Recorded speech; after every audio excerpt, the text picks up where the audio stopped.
তিনিচুকীয়া জিলা টাইম ছাত্ৰ সন্থা সম্পাদকজন নিষ্ক্ৰিয় কাৰণে তেখেতক আমি আজি অন্য এজন আমি ভাৰপ্ৰাপ্ত সম্পাদক দিবৰ কাৰণে আমি আজি কাৰ্যনিৰ্বাহকে আজি সিদ্ধান্ত লৈছোঁ। সেয়েহে মই পাঠ কৰি দিব বিচাৰিছোঁ। আজি আমি সিদ্ধান্ত যিবিলাক ল'লোঁ কাৰ্যনিৰ্বাহকে সেইবিলাক মই পাঠ কৰি দিবৰ কাৰণে মই আগবাঢ়িছোঁ।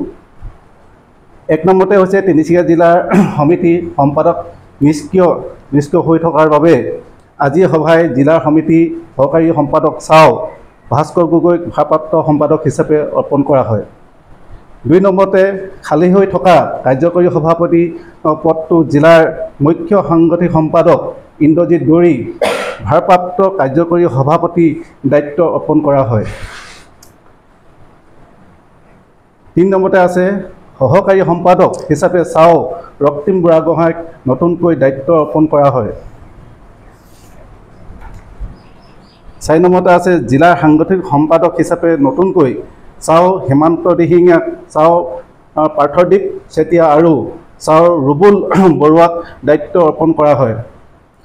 তিনিচুকীয়া জিলা সকলো ৰাইজকে সহযোগ কৰিব ইয়াৰ যোগে অনুৰোধ জনাম। আমাৰ 14 আৰু 15 জুলাইত প্ৰথমতে আমাৰ শিৱসাগৰত কেন্দ্ৰীয় প্ৰতিষ্ঠা দিৱস আমাৰ আয়োজন কৰা হৈছে।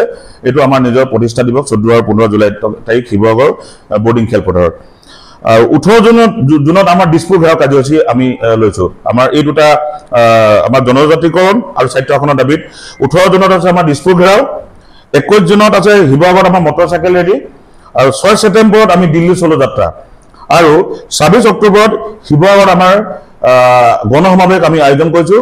আমি ধাৰাবাহিকভাৱে যি আন্দোলন ঘোষণা কৰিছোঁ আমাৰ তিনিচুকীয়া জিলা আপোনালোকৰ মাধ্যমৰ যোগেদি তিনিচুকীয়া জিলা সকলো ৰাইজকে আমাৰ সহযোগ কৰিব অনুৰোধ জনাইছোঁ।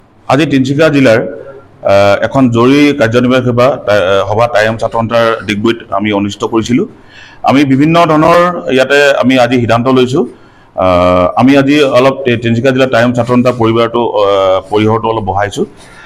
গতিকে আপোনালোকৰ মাধ্যমৰ যোগেদি আমি সকলো তিনিচুকীয়াবাসী ৰাইজলৈ আমি আহ্বান জনাওঁ। আমি এলানি আন্দোলন কাৰ্যসূচী ঘোষণা কৰিছোঁ। সকলো তিনিচুকীয়াবাসী ৰাইজলৈ আমি আহ্বান জনাম যাতে সকলো ৰাইজে আমাক সহযোগ কৰে।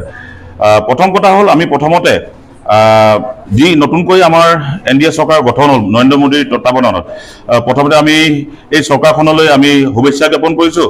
আৰু অসমৰ পৰা দুজনে মন্ত্ৰী পোৱাৰ বাবে আমি দুইজনকে মাননীয় সৰ্বানন্দ সোণোৱাল আৰু মাননীয় পবিত্ৰ মাৰ্ঘেৰিটাদেৱক আমি আপোনালোকৰ মাধ্যমৰ যোগে শুভেচ্ছা জনাইছোঁ।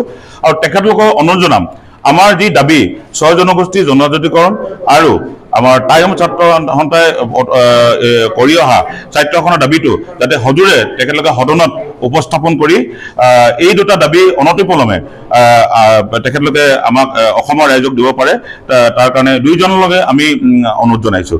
আৰু দ্বিতীয়তে আমি টাইম ছাত্ৰ সন্থাই এই সংগ্ৰামী ধাৰাটো অব্যাহত ৰাখিবৰ বাবে আৰু আমি কেন্দ্ৰীয় চৰকাৰৰ দৃষ্টিগোচৰ কৰিবৰ বাবে আমি এলানি কাৰ্যসূচী আমাৰ কেন্দ্ৰীয় সমিতিয়ে ঘোষণা কৰিছে। এই কাৰ্যসূচীসমূহ আমি আপোনালোকৰ আগত আজি জনাব বিচাৰিছোঁ। 18 জুনত আছে আমাৰ দিছপুৰ ঘেৰাও, 21 জুনত আছে শিৱসাগৰত মটৰচাইকেল ৰেলী, 6 ছেপ্টেম্বৰত দিল্লী চলো যাত্ৰা, আৰু 26 অক্টোবৰত শিৱসাগৰত আমাৰ গণসমাৱেশ।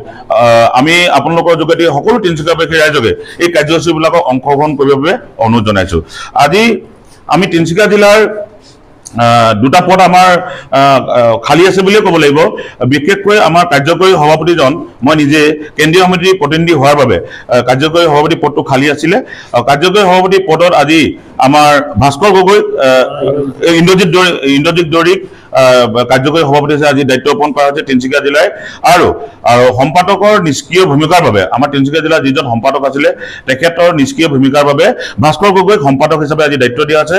অহা 6 মাহৰ ভিতৰত আমি অধিৱেশন পাতি এখন পূৰ্ণাংগ সমিতি গঠন কৰিম আৰু এই কথাটো আপোনালোকক আমি পুনৰবাৰ আকৌ আপোনালোকৰ মাজলৈ আহি আমি জনাম।